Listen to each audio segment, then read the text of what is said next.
है 2018 के अंदर एक माइनर यौन शोषण के मामले में, एक विशेष एक्सक्लूसिव बता रहा हूँ, पूरी मीडिया में कहीं नहीं रिपोर्ट है, अप्रैल 2018 के अंदर एक माइनर यौन शोषण के मामले में मॉरिशस के अंदर पुलिस ने डिटेन किए थे संदीप सिंह। उसकी जी न्यूज़ की वेबसाइट पे ये रिपोर्ट पड़ी हुई है और भी कई न्यूज़ चैनल पे जाके देखिए आप। बताइए किसने उसका रिकॉर्ड खंगाला? ये क्या इन्वेस्टिगेशन कर रहे हैं भारतीय चैनल? जो सीबीआई लेके आ रही है कुछ चैटों को, उनको दिखा रहे, अपनी इन्वेस्टिगेशन कर रहे हैं लोगों की। बताइए आप। दिशा सालियान जो इसकी पूर्व मैनेजर थी, उसकी 8 जून को हत्या हुई है।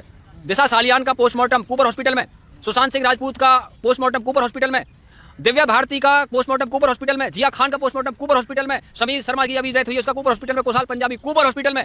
अरे सबके पोस्टमार्टम कूपर हॉस्पिटल में हो रहे मेरे भाई। और आपको एक बात बता दूं जितेंद्र बाबू, इनका क्रिमिनल माइंड है, इनके मेंटरों का।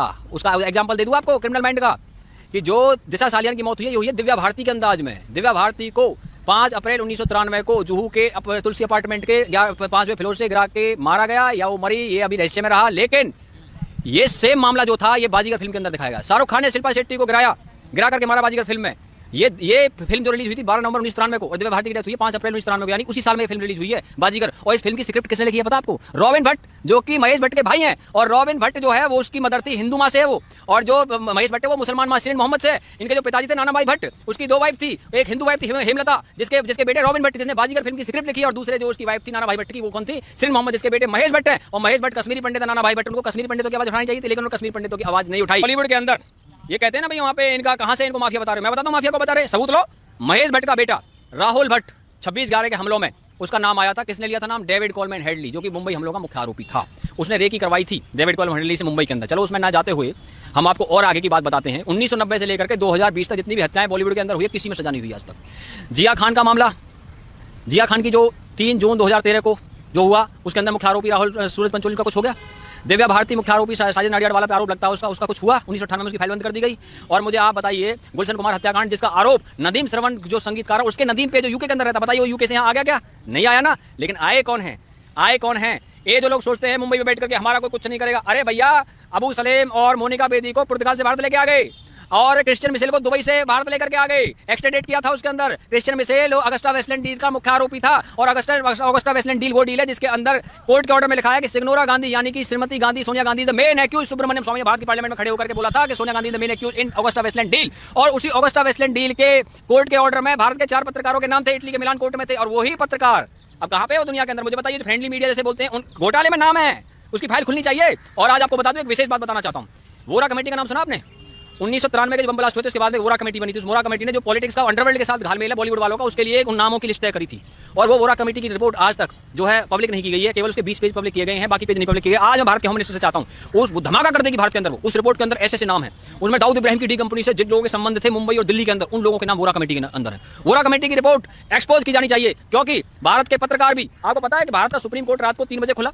25 एडवोकेट गए, किसके लिए खुला? दाऊद इब्राहिम की डी कंपनी का गुंडा था वो याकूब मेमन, जिसके लिए भारत का सुप्रीम कोर्ट खुला था। दुबई में बैठ करके उन लोगों ने यहाँ भारत के सुप्रीम कोर्ट के लिए एडवोकेट भिजवा दिए। और जहां तक बात है आपको मैं बता दूं, आज ड्रग्स के मामले सामने आ रहे हैं। अरे भैया ड्रग्स के मामले, जितेंद्र जी मैं एक ऐसा व्यक्ति हूं, ये तो जब अभी सुशांत का केस आ गया इसलिए चैनल वाले बोल रहे हैं, हम तो पहले से भी इन चीजों की चर्चा करते रहे हैं, क्योंकि ये money laundering, drugs, casting couch, इसका सारा जो वहाँ पे घालमेल है, एक मामला नहीं है, ये मल्टीपल मामले हैं। मल्टीपल मामले कैसे? उदाहरण के साथ बता देता हूँ। बंटी सचदेव कॉर्नरस्टोन कंपनी का सीईओ, कॉर्नरस्टोन कंपनी के अंदर दिशा सालियान काम करती थी, कॉर्नरस्टोन के अंदर श्रुति मोदी काम करती है। जो ये श्रुति मोदी है ये एक्स मैनेजर है किसकी? सुशांत सिंह राजपूत की। और श्रुति मोदी जो उसके अंदर मैनेजर रही है, तो कॉर्नरस्टोन की जो कंपनी का मालिक है बंटी सचदेव, उसको कल इंटेरोगेट किया सीबीआई ने। बंटी सचदेव की जो बहन है सीमा सचदेव, सुहेल खान की वाइफ है, और उनके अरबाज खान के संबंध ह्यूमन के साथ संबंध है बंटी सचदेव के। बंटी सचदेव जो है वो विराट कोहली, केएल राहुल, रविंद्र जडेजा, युवराज सिंह, इनके ब्रांड को मैनेज करते हैं। सानिया मिर्जा का मैनेज करते हैं। हरियाणा की जो जाट छोरी विनेश फोगाट है उसका ब्रांड मैनेज करते हैं। और इसकी जो कंपनी है कॉर्नरस्टोन, उसकी वेबसाइट पे जाइए, कहते हैं किंगडम ऑफ 7 ड्रीम्स, यानी किंग ऑफ 7 ड्रीम्स, जो 7 किंगडम्स का मैं किंग हूं, ऐसा उसकी वेबसाइट के अंदर लिखा है। तो उसको इंटेरोगेट किया गया है। तो उसका जो क्रिकेट, बॉलीवुड, पॉलिटिक्स तीनों जगह मामला है। और आज जो ड्रग्स के बड़े-बड़े पेडलर निकल रहे हैं, मैं आपसे पूछना चाहता हूं, जो वर्ल्ड के अंदर ड्रग्स का सारा कारोबार चलता है, आज से थोड़ी चलता है, ये तो बहुत लंबे समय से चलता है। लेकिन आज जो भारत सरकार की जो एजेंसी है जिसका नाम है नारकोटिक्स कंट्रोल ब्यूरो, तो नारकोटिक्स कंट्रोल ब्यूरो जो वहां पे गई हुई है, होम मिनिस्ट्री को रिपोर्ट करती है, सीबीआई पीएमओ को रिपोर्ट करती है, ईडी फाइनेंस मिनिस्ट्री को रिपोर्ट करती है। आज भारत सरकार का पूरा तंत्र आज वहां पे इन सब चीजों को निकालने में लगा हुआ है। और जितेंद्र जी आपको एक बात और बता दूं, मैं अगर मैं चर्चा कर ही रहा हूं तो देखिए, इसमें 6 मार्च 2017 को करण जौहर ने लंदन स्कूल ऑफ इकोनॉमिक्स के अंदर बोला था कि कंगना रनावत को बॉलीवुड से आउट करो, she is playing women card and victim card. Exact quote कर रहा हूं उसके वर्ड को। अब आप मुझे बताइए करण जौहर कौन है कंगना रनावत को बॉलीवुड से निकालने वाले? करण जौहर को क्यों चिढ़ हो रही है भैया इस चीज की?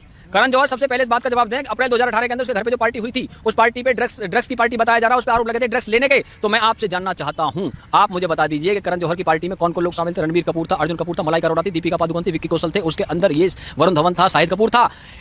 इस पार्टी के बाद में एफआईआर करवाई थी मनिंदरजीत सिंह सिरसा ने, जो कि दिल्ली के अंदर एक बीजेपी के एमएलए। आप मुझे बताइए कि जब ये पार्टी सामने आ गई तो उसके बाद में मुंबई पुलिस ने उन पर कार्रवाई क्यों नहीं की। और मुंबई पुलिस के जो कमिश्नर साहब हैं वो तो बहुत अच्छे रहे पूरे जीवन में, बल्लभगढ़ से आगे फरीदाबाद में उनका गांव पड़ता है। और ये सारा जो खेल है भैया, मैं तो आपसे एक ही बात कहूंगा जितेंद्र जी, जो सबसे बड़ी जो चीज़ है वो ये है कि ये सब सीबीआई के घेरे में और इनका फ्यूचर अंधेरे में है। और जहां तक मैं आपको एक बात और बता दूं, गम की अंधेरी रात में दिल को ना बेकरार कर, और सुबह जरूर आएगी, सुबह का इंतजार कर, क्योंकि एक जो ताकत है, दिव्य ताकत, जो इन सब की जांच करा रही है। इसीलिए क्या कहते हैं कि जुल्म इंसान का जब हद से गुजर जाता है वो किसी और ही सूरत में पास आता है, ना जाने किस रूप में वो हमसे मिला है यारो, जिसका कोई नहीं, उसका तो खुदा है यारो। बहुत से लोग कह रहे हैं कार्रवाई कब तक चलेगी, कब तक होगी। हम तो क्या है, वो फरिश्तों को आजमाता है, मिटाकर बनाता है, बनाकर फिर मिटाता है। आदमी टूट कर 100 बार जुड़ा है यारो, और जिसका कोई नहीं उसका तो खुदा है यारो। और मेरे भाई, इसमें जो है, क्योंकि दिव्य प्रेरणा काम कर रही है, इस सिया से कभी हमने किनारा ना किया, मगर तेरी रहमत ने गवारा ना किया। और आपको बता दूं जितेंद्र जी एक बात, देखिए सबसे बड़ी चीज़ क्या है कि ये रिया चक्रवर्ती, ये संदीप सिंह और ये जो सारे लोग हैं, आपको पता संदीप सिंह जो है 2018 के अंदर एक माइनर यौन शोषण के मामले में, एक विशेष एक्सक्लूसिव बता रहा हूँ, पूरी मीडिया में कहीं नहीं रिपोर्ट है।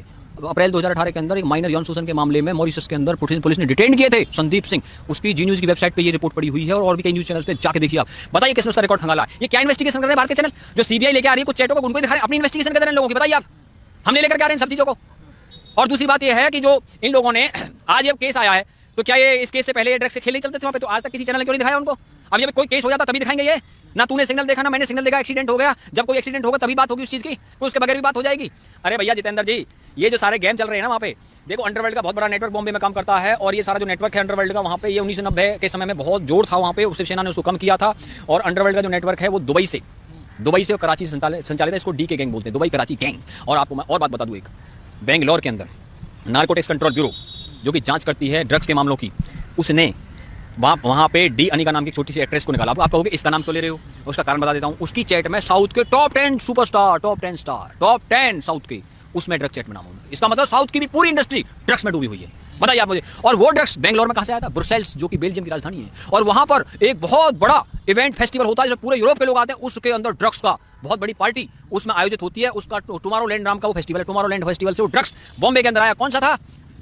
उसमें मेथालीन, कोकेन, marijuana, MDMA, PCB ड्रग्सों के नाम बता रहा हूँ, ये थे वहाँ पर। और आर रविंद्रन डी कनिका को वहाँ पे उन्होंने डिटेन किया, अरेस्ट किया। अब आपसे मैं पूछता हूँ कि इन सबके तार जो हैं, मैं आपसे पूछता हूँ, सिर्फ सुशांत केस के अंदर, जितेंद्र जी आप बताइए, सुशांत केस के अंदर जो 5-6 लोग हैं, केवल उन पर ही सजा होनी चाहिए, या जो पूरा का पूरा जो ड्रग्स का धंधा चलता है, इस पीढ़ियों को बचाने के लिए काम चलना चाहिए? मैं आपसे पूछता हूँ। मैं भारत की जनता से भी जानना चाहता हूँ, आपको सिर्फ जो है सुशांत के मामले में तो उनको तो सजा होगी ही होगी, कोई रोक नहीं सकता, लेकिन क्या सिर्फ उनको, आपको सिर्फ उन पर ही कार्रवाई चाहिए, या जो पीछे सारा जो ड्रग्स की दुनिया इसको खत्म करना चाहिए? बताइए आप मुझे। अरे भैया मेरे, हिंदुस्तान में कहावत है जमीनी स्तर की, कि उंगली पकड़ते हैं ना जो लोग, पूरा हाथ भी पकड़ लेते हैं। तो उंगली पकड़ के हाथ पकड़ने का खेल चल रहा है, और इस सारे खेल के अंदर इतनी सारी मछलियां हैं। बड़ी मछलियों को पकड़िए आप। हिंदुस्तान में कहावत है चोर को मत पकड़ो।